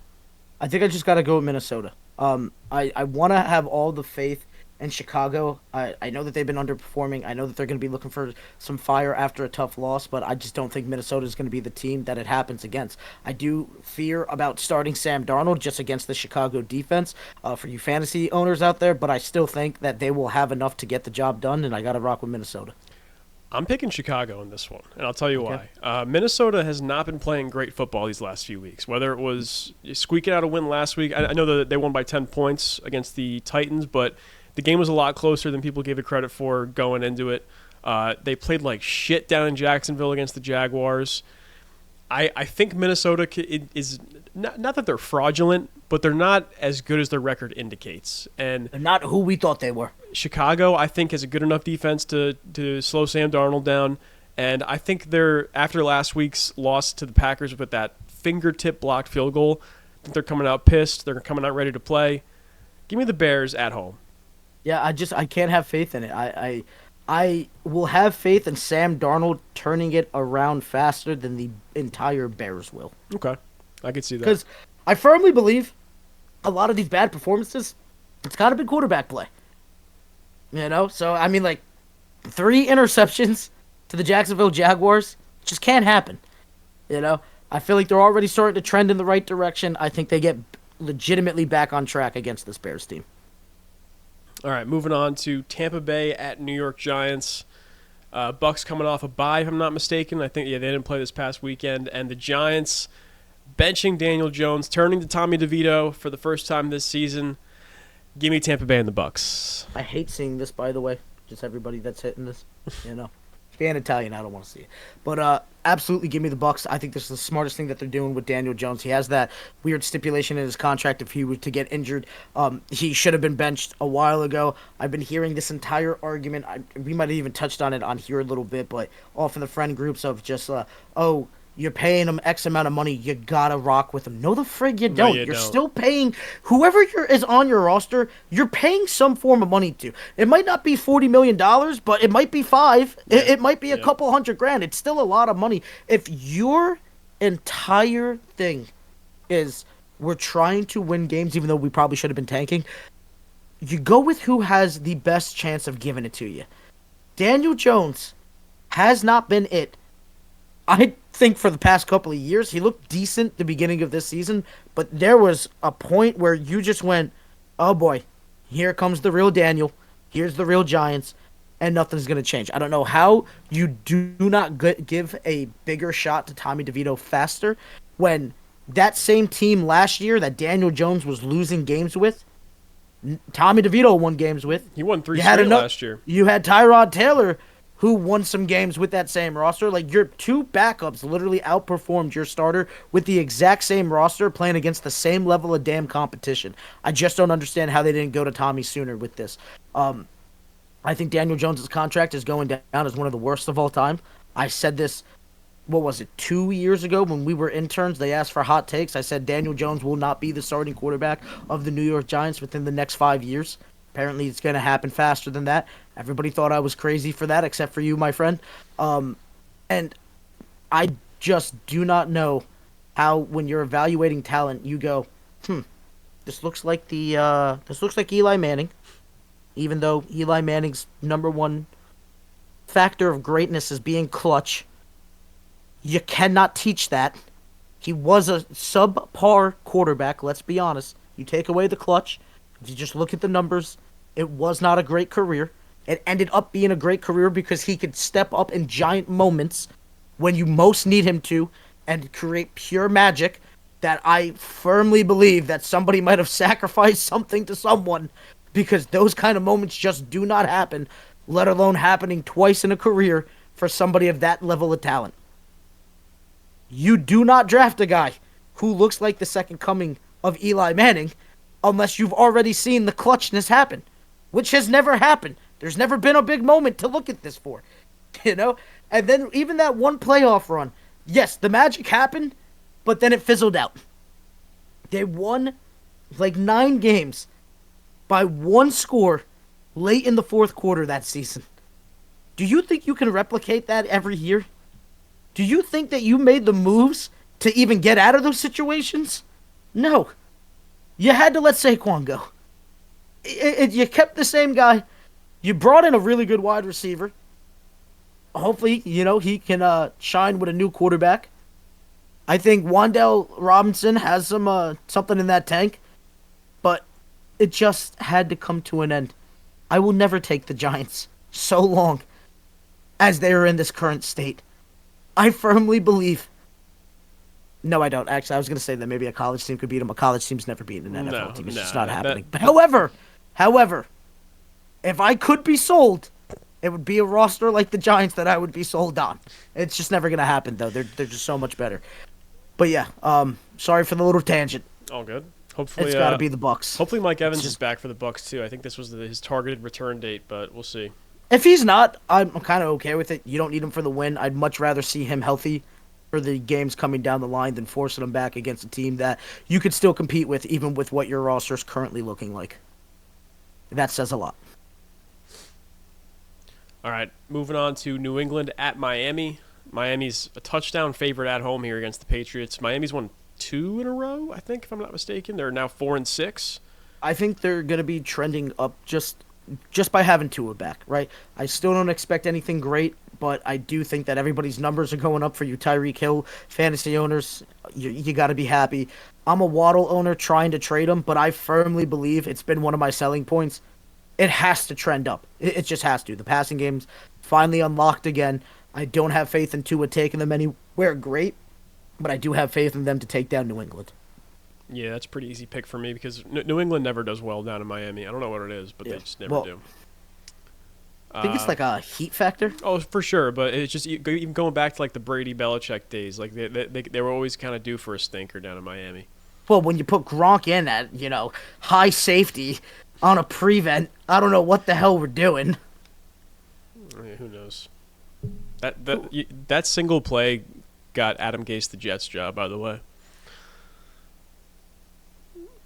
Yeah, it did. All right. What do you think the decision was? I'm sorry, I got to pump the brakes. What was the decision to go put Gronk in there? I don't know. Ask Bill. So weird. AFC South matchup, Tennessee at Houston. Houston's 8.5-point favorites here at home. I like Houston to win, but I kind of like that spread in favor of the Titans. They've been playing a lot of close games this year, and also 8.5 points in a divisional matchup. That's a lot. They got a good defense. I still think Houston wins just because Joe Mixon is that guy. Nico Collins looking good too, and C.J. Stroud really hasn't been missing beats, even though I did have some hope when the Cowboys got an interception on him yesterday. But he quickly shut that up. I really wish Stephon Diggs was healthy. I really think that this team could have done more than what we're seeing out of Houston, and it's just sad. I called them out for underperforming when they were healthy, even though they were winning games. It's just they were ugly games. Now they're banged up, and I don't think that the Super Bowl is going to happen. However, you have an absolute gem at quarterback, and you have an absolute diamond at head coach. I absolutely love DeMeco Ryan and what he's been doing down there. Joe Mixon revitalizing the career, probably the most slept-on running back in league history, if we're being honest. It's entirely possible.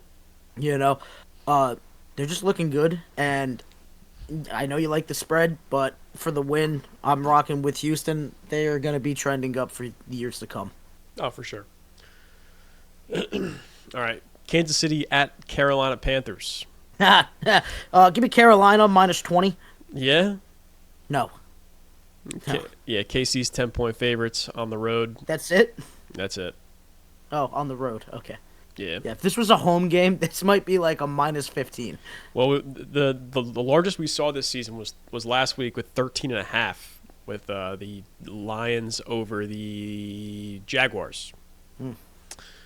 And here's Detroit again at Indianapolis this weekend. 7.5-point favorites on the road. Give me Detroit. Yeah, you got to rock with Detroit. That last wild card spot in the AFC is going to be a battle. It's between Denver, Indianapolis, and the Bengals will be all competing for that spot. Right now the Chargers and the Ravens both are pretty much locked into that 5-6 seed. I think I have to right this second. I think I gotta rock with the Broncos, right? Really? Yeah. Bo Nix is looking good. They have a decent defense. They have a bigger home field advantage than the other teams. I think they're gonna be the ones to sneak in. I know the Bengals are behind right now, but I think there's still enough time for them to make up some ground and try and get there. But like I said, their home game is not as big as the home field advantage as a Denver game, just due to altitude. Bo Nix is playing at a pretty damn high level right now. I'm not saying that he's Joe Burrow, but I'm saying it's not that far behind with just how he's been the last couple of weeks. I think their offense is kind of not in similar spots, but I'm saying that the Bengals' lead isn't as greater as I would think that it would have been coming into the season. I think they've closed that gap, and I definitely think that they win on defense. So where they're behind, it's not that much shallow for me. Where they're ahead, I think it's like night and day. I think Denver's defense is just that much better. I can agree with you there. Now, don't get me wrong. Yes, the offense of the Bengals, definitely better. Better pieces, better quarterback. I'm just saying, with how it's looked for the last couple of weeks, they've closed that gap. Speaking of Denver, flying out to Las Vegas to play the Raiders. And they'll win. Yeah, I'm with you there. They're 4.5-point favorites on the road. Vegas just stuck in a rut right now, I think. They just don't have enough talent on the roster to be competing in these games. They just need to go get a quarterback and focus on it, whether it's Shador, whether it's Cam Ward, whether it's Quinn Ewers, whomever. Go get you a quarterback and try and come back next season. San Francisco at Green Bay for the start off of the 4 o'clock slate. Should be a really good game. Green Bay's favored by 1.5 at home here. Mazz, I'll let you go first. Give me San Francisco. That's what I was going to do too. I have to. I wouldn't be surprised if Green Bay wins, but they just came off a tough loss. San Fran is in desperation mode now because they're not even in the playoff picture at the moment. They are currently sitting in the 10th spot behind Seattle, behind the Rams. So, dude, that's going to be probably the game to look out for, honestly. But these are similar teams. Very similar teams. I mean, yes, McCaffrey is back, but it's still off an injury. Josh Jacobs is third in rushing right now. Defenses are both really good. I prefer Jordan Love, but Brock Purdy, a little more battle-tested. So I think this could be game of the week. Yeah, I think San Fran is going to be putting on a show offensively, defensively, and Green Bay is going to try their best to do the same, but I just think San Fran's going to be wanting this one more. I'm with you. Arizona at Seattle. This is for first place in the NFC West between these two teams. Seattle's 1.5-point favorites at home. Mazz, I think I'm leaning with the Cardinals in this one. Ooh, I want the Cardinals to win, but that home field advantage is messing me up right now. Home field advantage, but I think, I don't know. It just seems like it's the Cardinals' turn here, if that makes any sense to you. No, I got you. I can kind of be swayed into this. Kyler's playing some good football. I worry how Marv's going to look. I like the weapons more with Seattle. I think I got to take Seattle in this one. Just whoever was home, that's who I was rocking with. Fair enough. Actually, let me check have they played yet this year?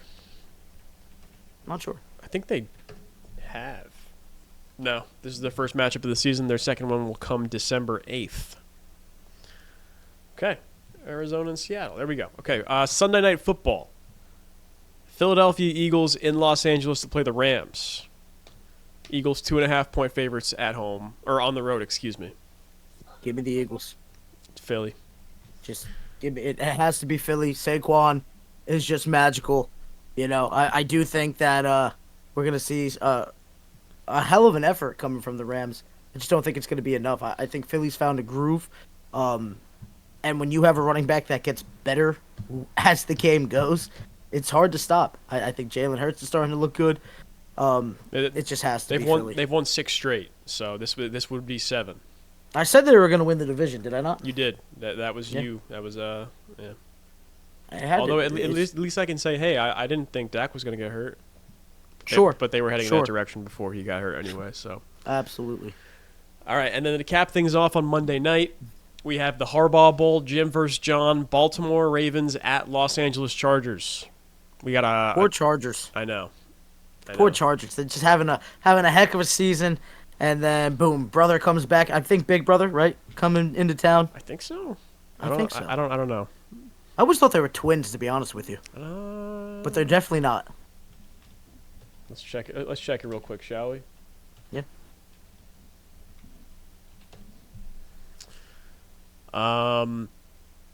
John Harbaugh is 2 years older than Jim.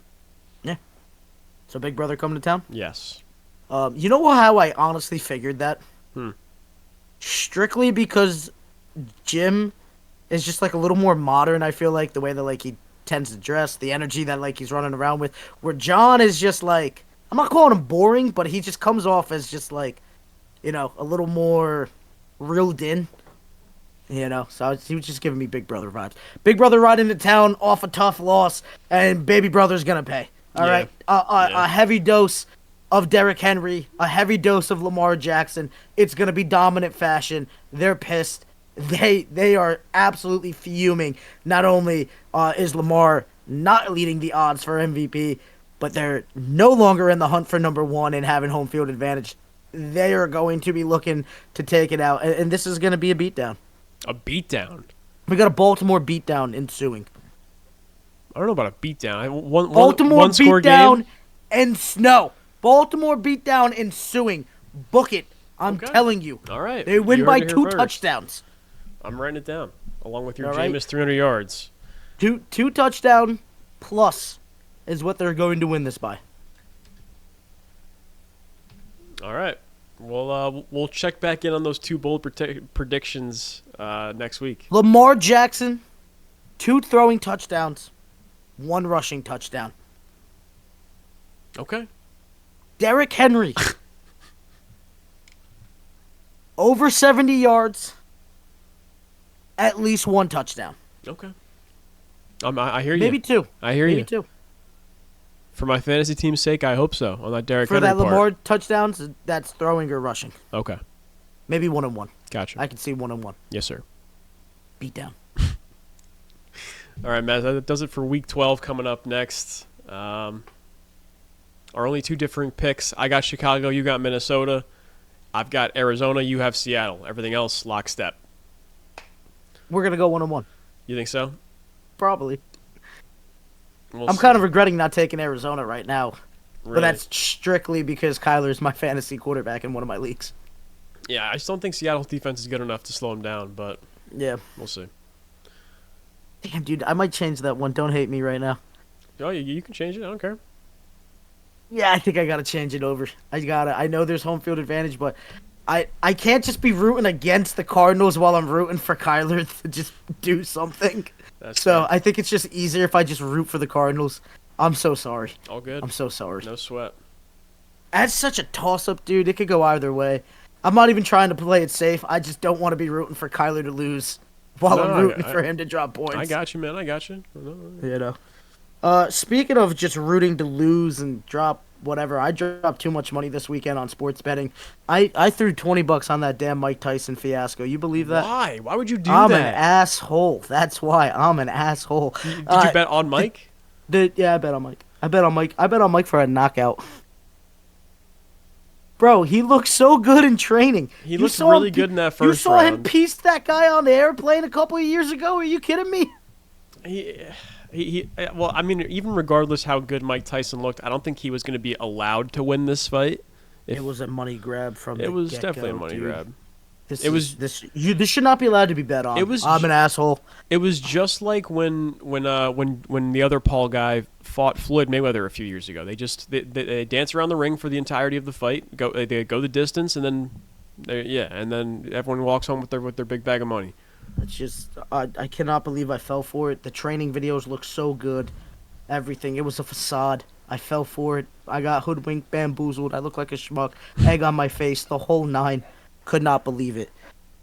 And then the next night, UFC. Johnny Bones. John Bones Jones. He's the GOAT. I'll claim that right now. I'm a GSP guy. I've been watching UFC longer than a lot of our friends even knew it was a thing. I remember there used to be reruns of that weekend's fights. Thursday night. Spike TV right after Impact Wrestling. All right, and little 10-year-old Mazz was just consuming all of it. I always thought George St. Pierre is the GOAT. I still think he is probably the most complete fighter.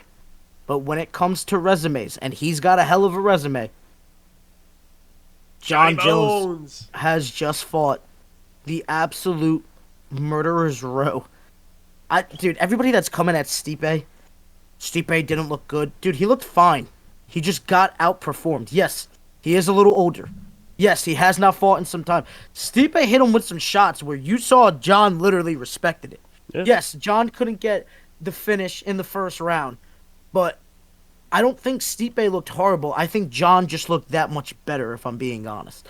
Now, yeah, you can hit me with it, the age factor, what have you. It is what it is. John just outclassed him. It's not like Stipe fought a bad fight, though. The fact that he didn't get finished in that first round says a lot. A lot of other guys, that's it. They're going out to those elbow strikes. He ate them like a ham sandwich, But John Jones is the GOAT. I also lost $20 on that night. I threw money on John Jones to win via knockout. Hits. I threw money on Bo Nickel just to win decision. Hits. Charles Oliveira to get a submission. And, how the hell did he not? I don't know. He has Michael Chandler's back for 4 freaking rounds. And he just could not slip under the chin. For the crying out loud, man. You already had the butterflies hooked in.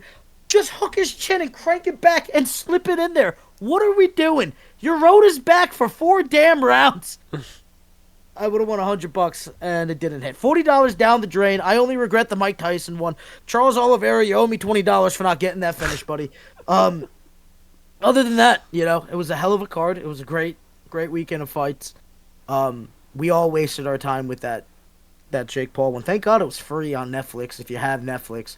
Because I swear if they made me pay for that and I paid for that, whatever the promotion is, never watching it again. Somebody hit me with wasn't even the saddest performance in AT&T Stadium this year. Screw them. But yeah, dude, it balanced out. I think it was a good weekend, all things considered, minus $40. Yeah, pretty good, I'd say. It is what it is. All right, man. I got one more thing for you. What's up? I got one more thing for you. I got a problem with the NCAA right now. Why? All right, so I call high school basketball and football games as my income. Yep. Okay. One of the 98th, I believe, or 90th, 90 something, somewhere in the 90s. Don't quote me. I know it's the 90s though. All right, number 1 team in the state of New Jersey last year was St. Rose. All right, down in Belmar. They have a kid by the name of Matt Hodge, who was somewhere ranked in the 90s in the nation as a player, but leading the number 1 team in St. Rose in New Jersey. Played Cooper Flagg and Mount Verde Academy. I thought he was the best one on the court that night. Cooper Flagg's great, don't get me wrong, but Cooper Flagg had he was number 1, and then 10, 11, 12, 13, and 15 in the nation on his team, if I'm not mistaken, on the court with him, whether they were subbing in and out. And it's just Matt Hodge, another senior, and his younger brother, who's going to be a decent recruit as well. And a couple of other guys that are good, but not going to the league like the Mount Verde team is going to the league, he was the best player, Matt Hodge, best player on the court, outnumbered. They lost the game. He dropped like 28, I think it was like 28, 8, and 6. Something like that. Stupid stat line against that team, even though it was a losing effort.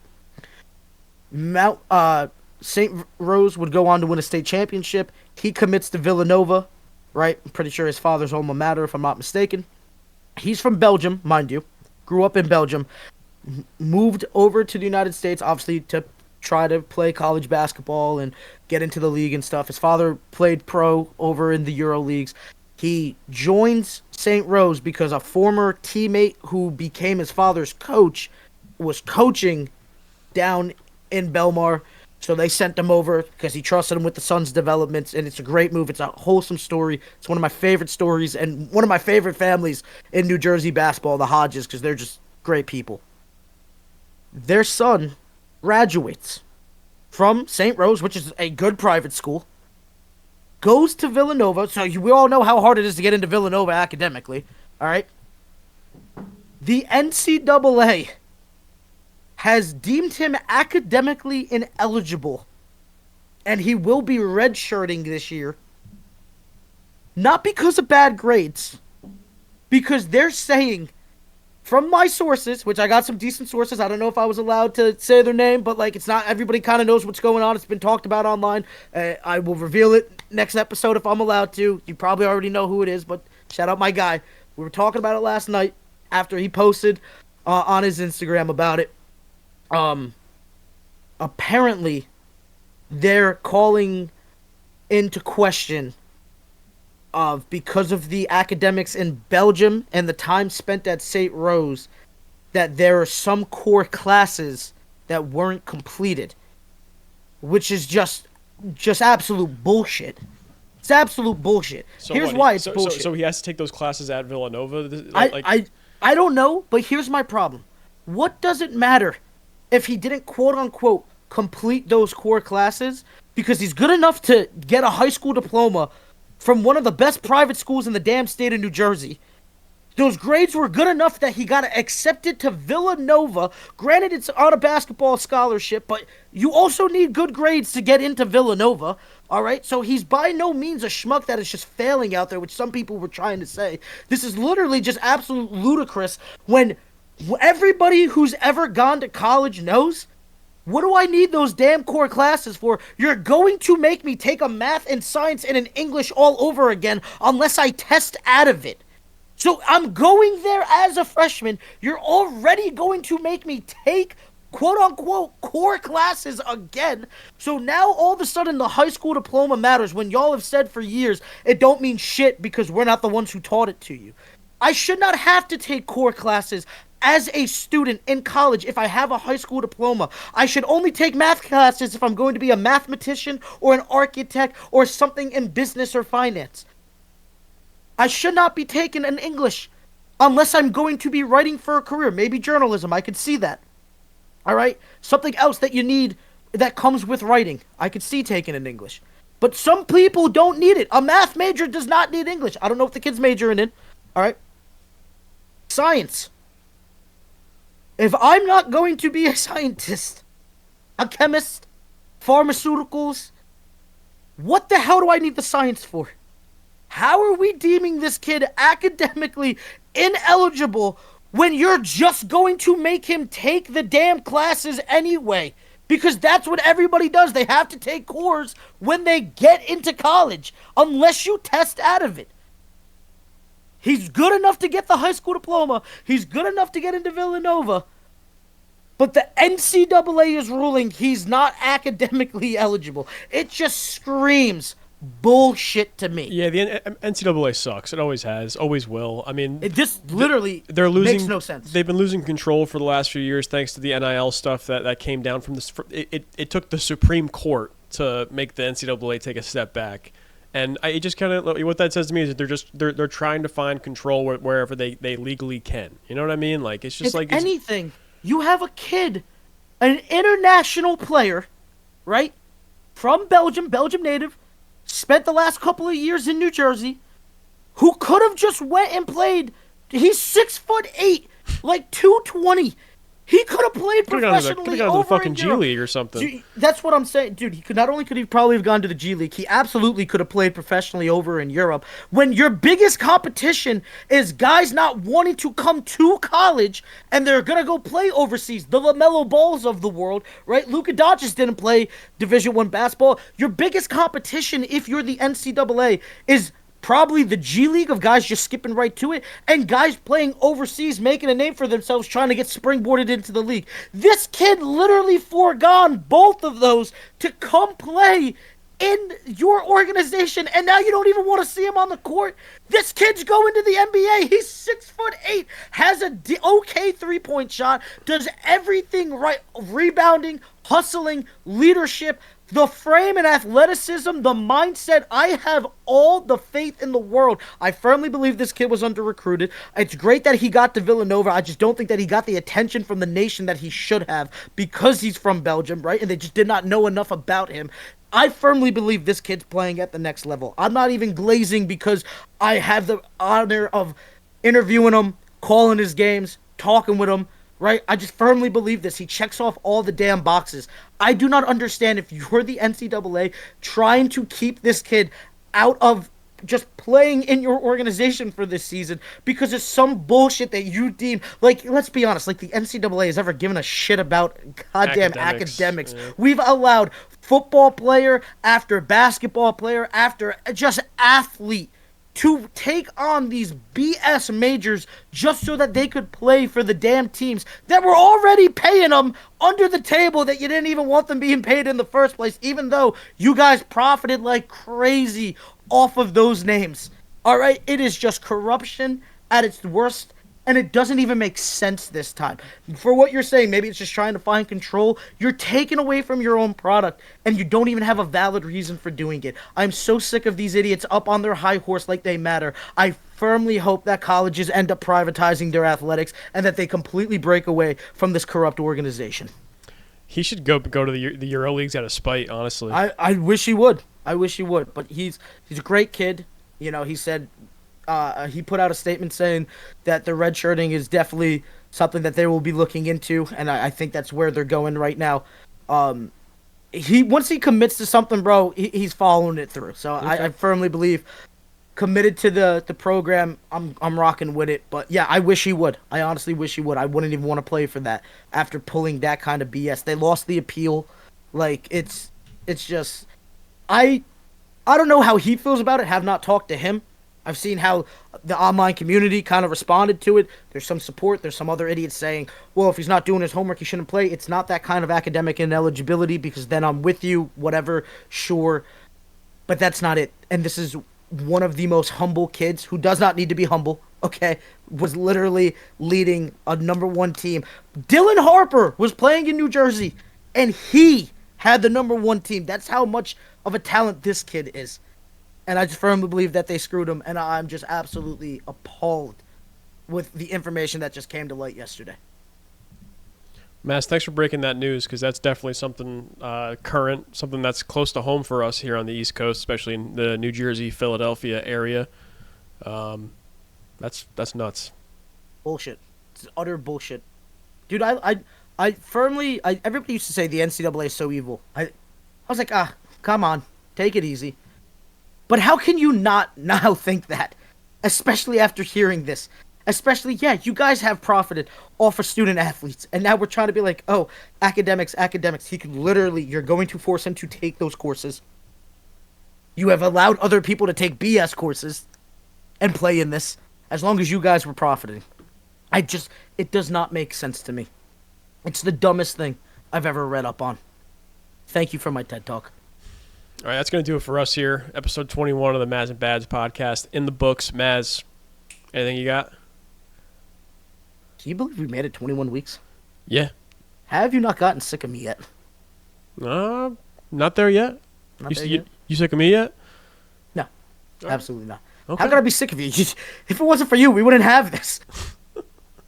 I'll give flowers words, dude. Charlie, you run everything, baby. Socials, editing, you're the man. I just get to come on here, do my thing. I'm here for emotional support when you need it. I'm here to bust your balls every time the Jets lose. It's what I do. So thank you for allowing me to be a part of this ride with you, my friend. Love you, Mazz.